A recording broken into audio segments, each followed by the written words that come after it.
something to see.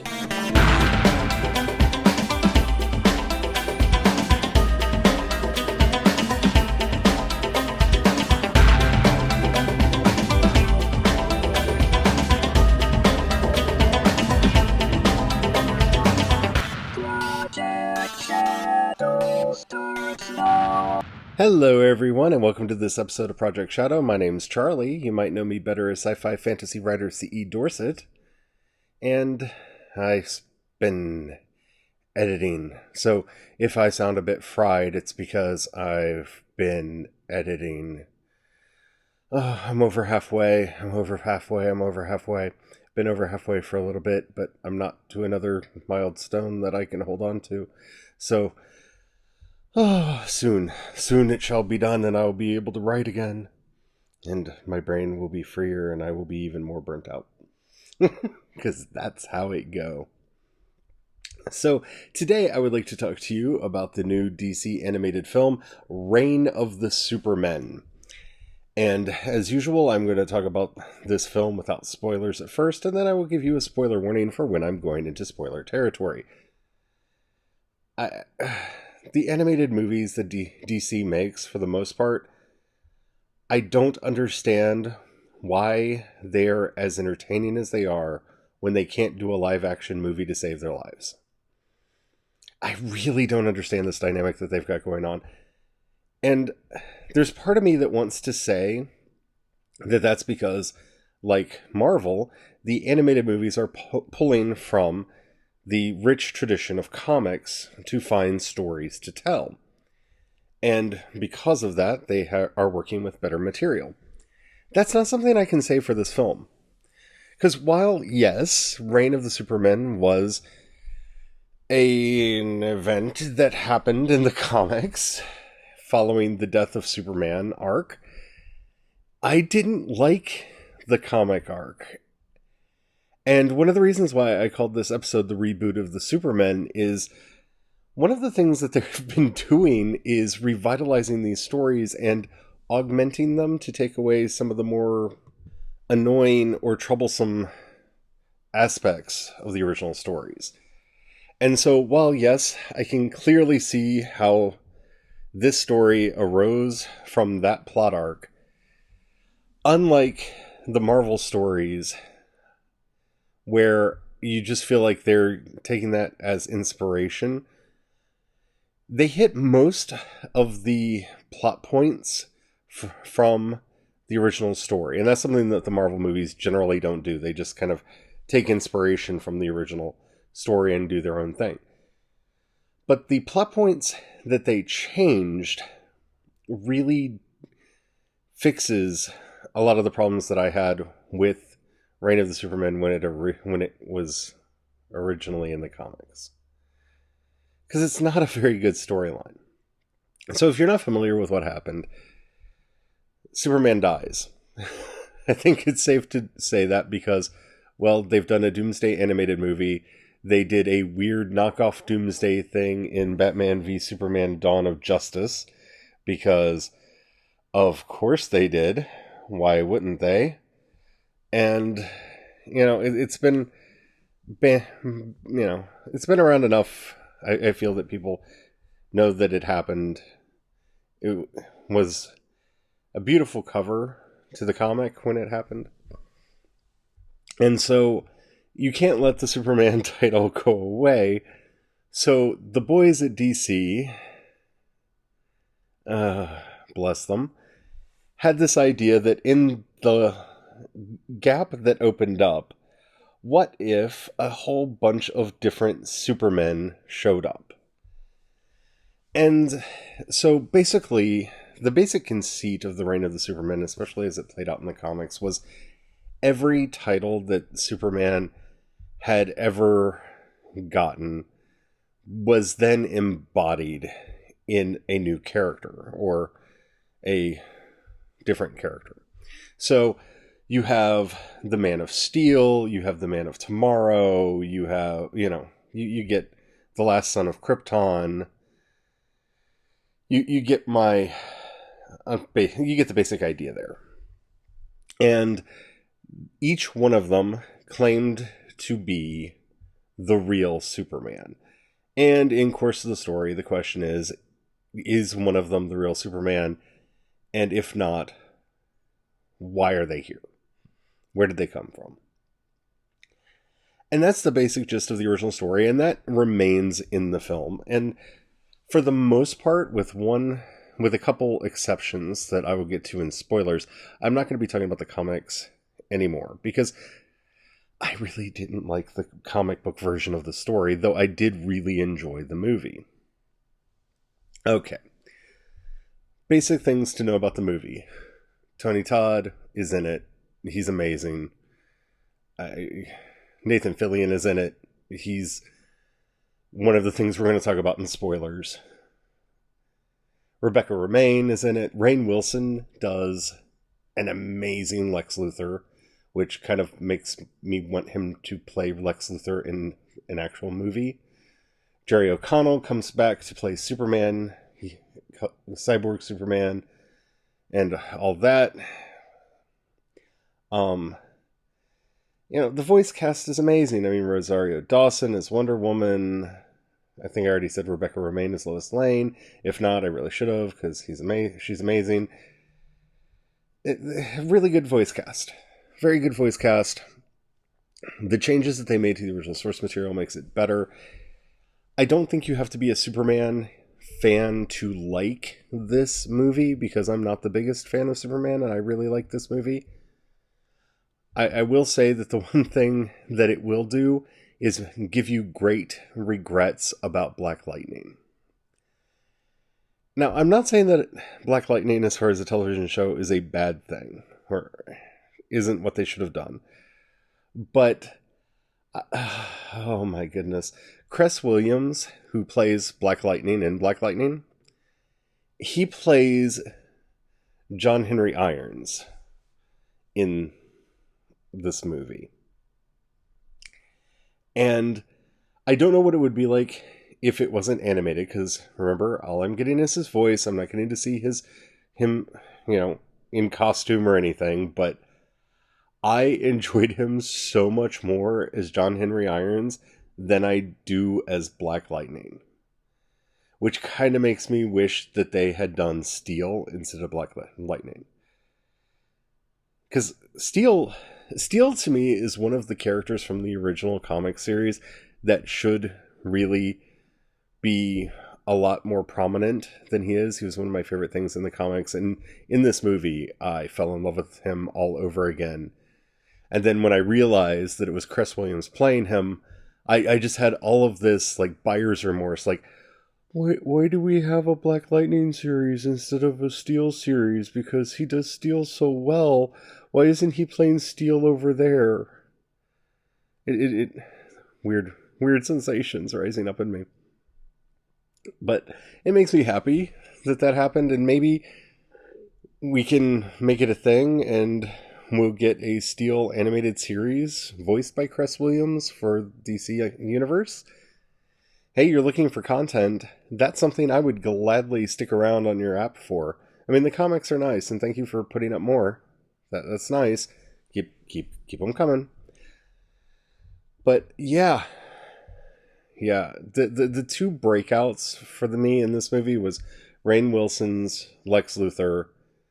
One of, like, in some ways, I almost, and this is a really hard thing to say, but he is to the Joker in this movie kind of what Mark Hamill is to the Joker.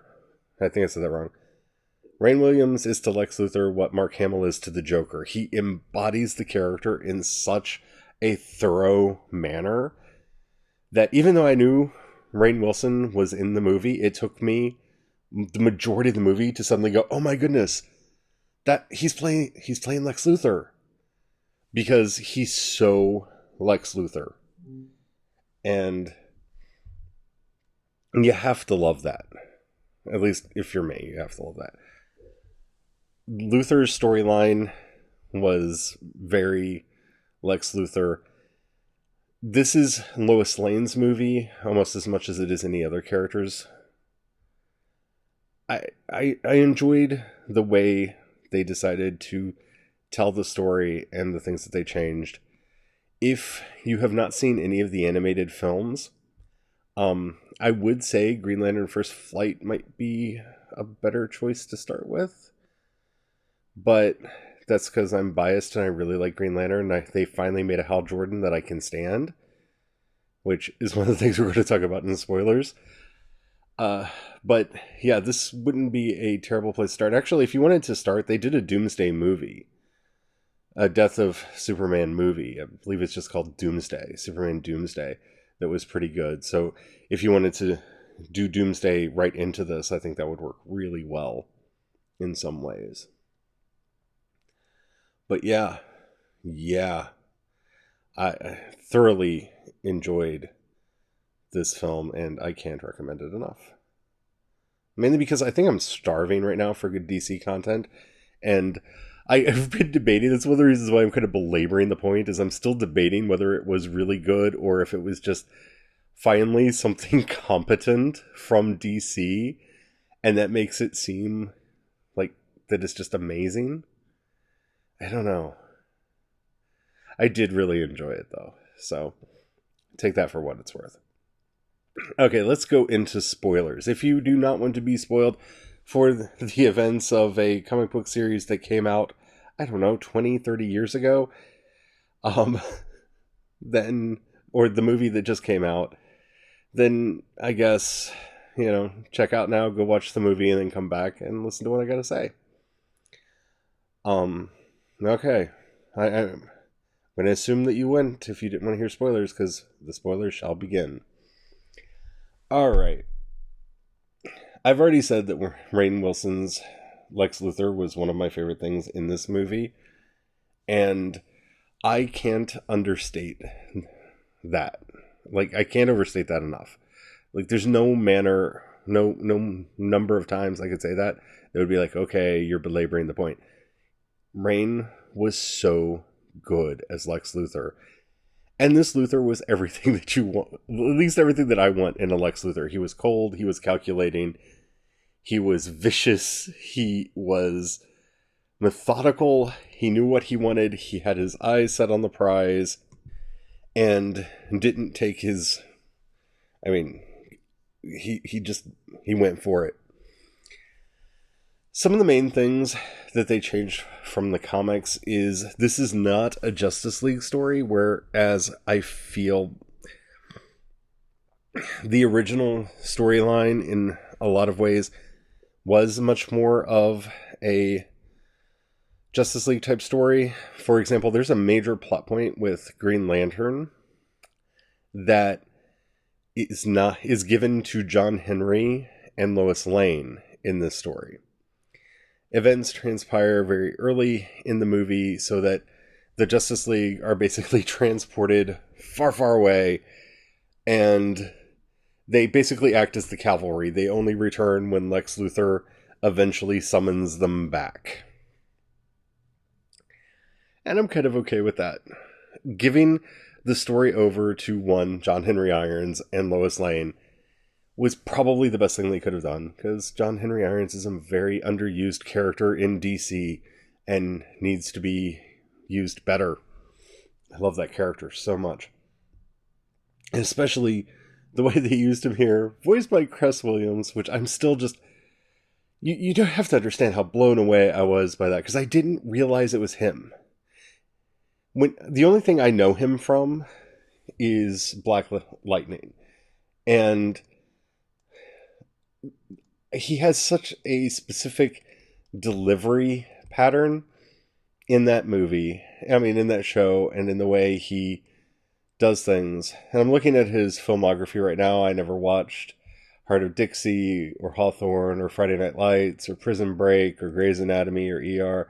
Never watched any. I did watch The West Wing. He was Lester on The West Wing. I don't remember a character named Lester, but he was only in 2 episodes. And it's been a while since I've watched The West Wing. I'm going to have to look for him next time I go back and watch that. I've been actually thinking about watching that again. Didn't watch Veronica Mars. There's a reason why I don't know him from anything else. Oh, he was on Sports Night. He was on one episode of Sports Night. I liked Sports Night, but again, one episode. He was Terrence Williams. Oh, he was Scooter. Oh my goodness. Okay, wait a minute. Mind blown. He was Scooter on Living Single. Okay, my mind just...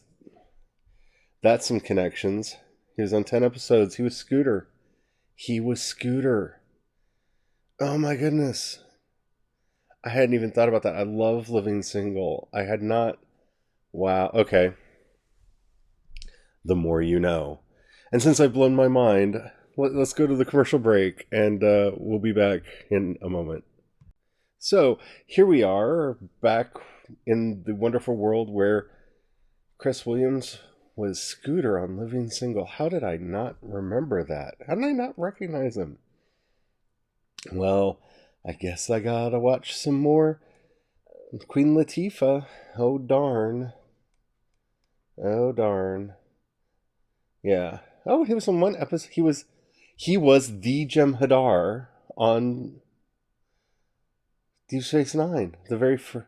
Oh my goodness. Oh my goodness. Okay. I remember that, but he had so much makeup on. I don't think I would have recognized him either way. Anyway, sorry for obsessing over Chris Williams, but his John Henry Irons is the cornerstone of this movie and the thing that really makes it work.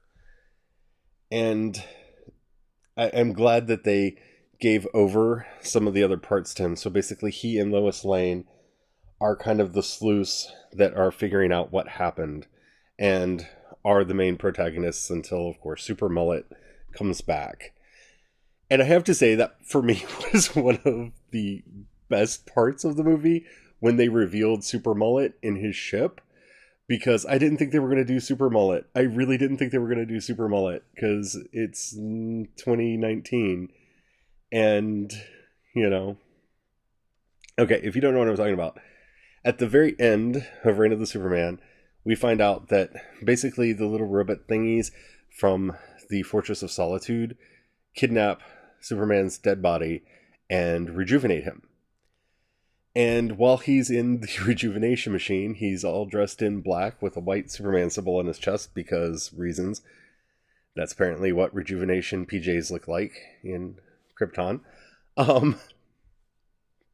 And I guess the excuse is, as part of the rejuvenation, his hair continues to grow, but only in the back.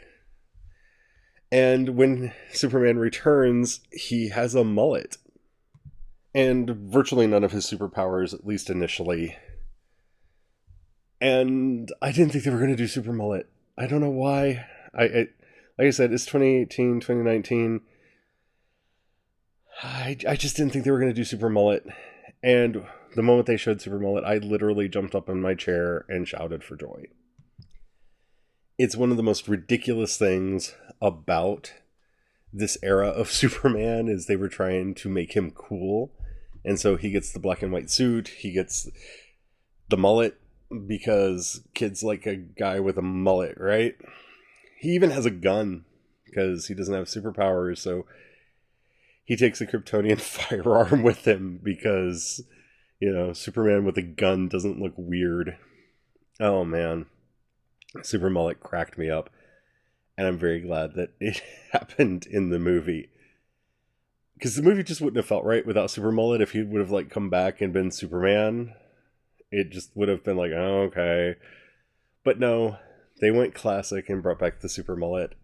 And I'm so happy that they did. They also changed the villains out in a way that I like because...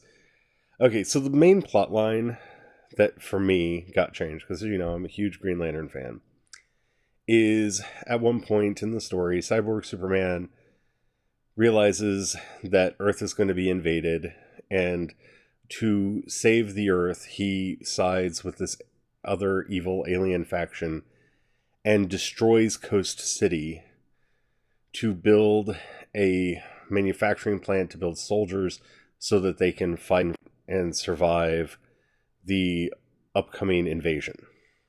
All right.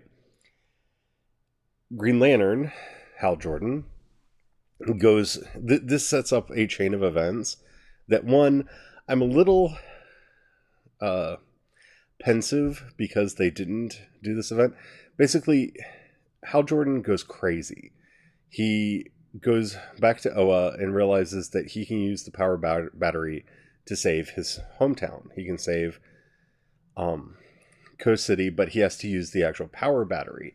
And the Guardians say no, and he goes mad and starts killing off other Green Lanterns because if he can't have access to the power battery, if he can, he gets this plan that if he collects enough power rings, he'll be able to do it anyway.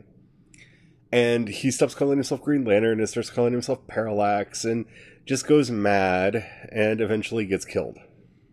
End of story. Well, this enraged people because they liked old curmudgeon Nasty Face. Because I have to say, original Hal Jordan is one of the worst things that comic books ever created from my point of view. Which is hard for me to say as a Green Lantern fan. Like, I like the old Alan Scott ridiculous Green Lantern stories where he's running around in his red cape and green mask and doing crazy stuff. And some of the early Green Lantern stuff's okay. His blatant misogyny towards Carol Ferris makes me wonder how she ever fell in love with him. Like, their love affair is Stockholm Syndrome, which is why, of course, she ends up becoming Star Sapphire, because that's a hate-love situation, not a love-hate, it's a hate-love. Like, he's just so mean to her that she can't help but love him, I guess. Oh, man. The original Hal Jordan is a terrible, terrible, horrible character. And there were people that liked that really terrible, terrible, horrible character, and they were upset to see him go. So basically what happens is a series of events where he gets rebooted as Spectre, and then Jeff Johns comes in to handle the reboot of the Green Lantern comic, and this is where we get the introduction of the emotional spectrum, which leads us to the Sinestro Corps War and the Rage of the Red Lanterns and Agent Orange and ... all the way up to Blackest Night and Brightest Day. All of that came about technically in continuity because Coast City gets destroyed during the reign of the Supermen, and Hal Jordan goes crazy, gets possessed by Parallax. This is the retcon for what happened. He gave into fear, went crazy, and destroyed everything. So there's part of me that's kind of sad that Green Lantern isn't on Earth through any of that. He's trapped with the other members of the Justice League floating on an asteroid fighting weird space worms until they get called back by Lex Luthor, because I would love this to set up. I would love to see the Parallax story animated. I really would love to see the Rage, the Sinestro Corps Wars and Rage of the Red Lantern and all that animated out. I think those would be wonderful and they should be made. But at the same time, they've done so much to change Hal Jordan's character, and a lot of this comes from hiring Nathan Fillion to play him. Nathan Fillion gives Hal Jordan something he never had in the comics, and that's a sense of humor. I mean, Hal Jordan is that crusty old man from basically the first time we meet him all the way through, and Nathan Fillion's Green Lantern, which we meet in First Flight, and they also did a collection of like short stories.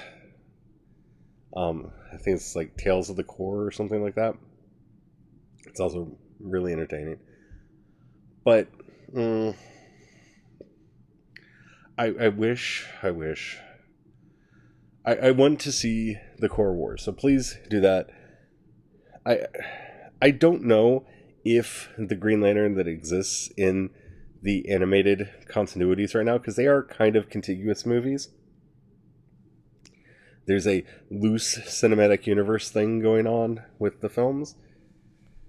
So, I don't know if their Green Lantern would have had the same reaction that old, stodgy, curmudgeon-y Hal Jordan from the comics had. There were many people that felt it was out of character for him to go mad and start killing everybody. I was surprised he hadn't done that already. I mean, his adventures with Green Arrow are basically him just going, see, everybody's on crack. That's what's great about America. We have choices.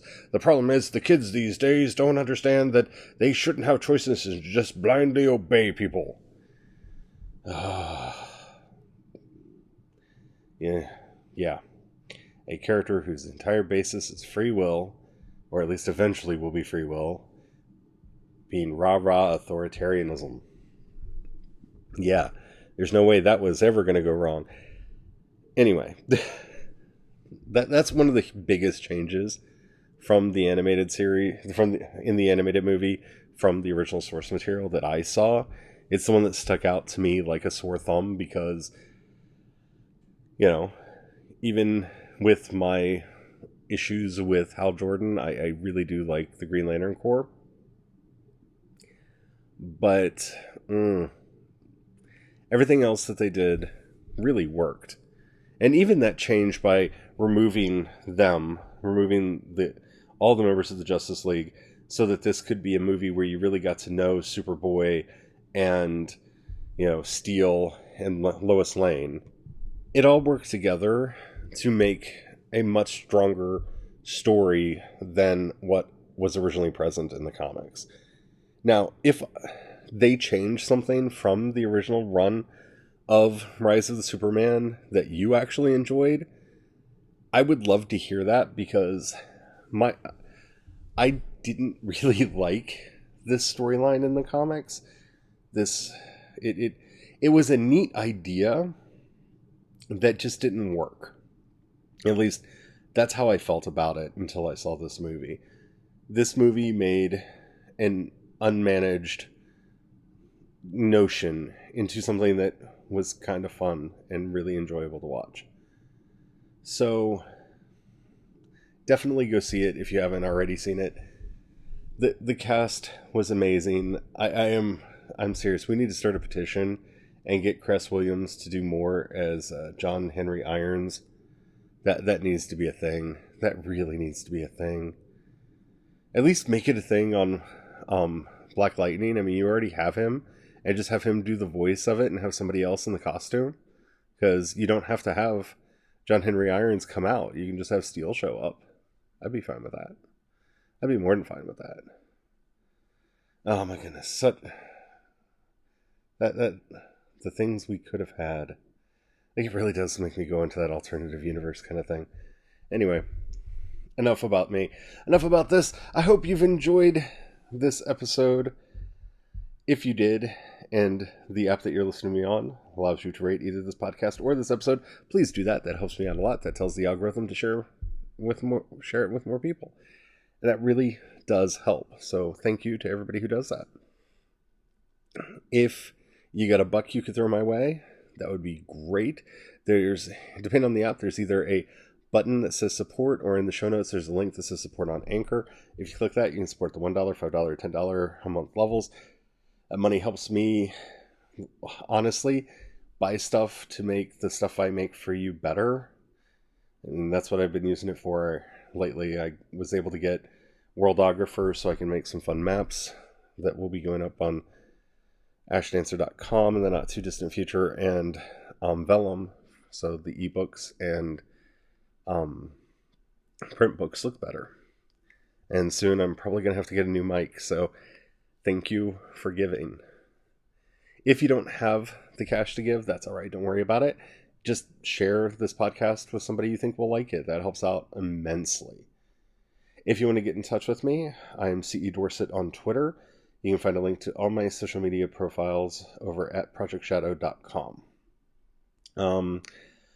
If you have any questions, comments, or topics you'd like to hear me discuss on the show, please go over to anchor.fm and download the Anchor app. Once you do that, favorite Project Shadow, and then you'll see a button that says voice message. You can click that. You can leave me up to a 1-minute message. Keep it clean. I might use it on the show. I really do enjoy using those. I think that's it. I really like this movie. I had a lot of fun watching it, and I hope you like it too. If you watch it, let me know what you thought, because I love to get other opinions. But seriously, man, we need that Steel animated series starring Cress Williams. Let's make that a thing. That needs to be a thing. Until next time, don't forget, have the fun. Bye.